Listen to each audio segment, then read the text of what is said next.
Hai, tips 1 minit hari ni. Okey, hari ni saya nak kongsi punca bila brake, bila kita tekan brake, kita bawa laju tekan brake, tiba-tiba kita rasa tayar tu macam bergetar.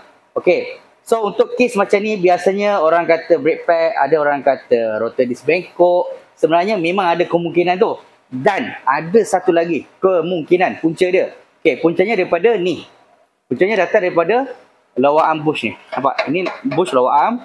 Ini lower arm bush. Okey. So apa yang saya maksudkan ialah bila lower arm bush dia tu lembut. Bila bush dia lembut, kita tekan brake, dia boleh bergerak. Okey, contoh Okey, jom tengok lower arm ni.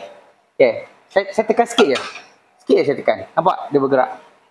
Nampak tak? Kita punya rotor disc bergerak. Dan di sini, jom tengok kat sini.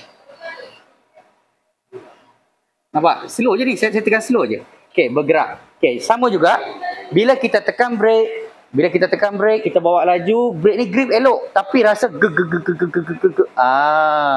So biasanya kalau disc rotor dah tukar, kalau brake pad dah tukar, semua cantik, tolong check bush dekat lower arm tu. Sebab saya dah dapat kes macam ni 45 biji termasuk saya sendiri. So kalau siapa kereta ada masalah yang sama tak settle, boleh bawa datang ke Fizi Motorsport Sunway Post. Selamat hari ini settle.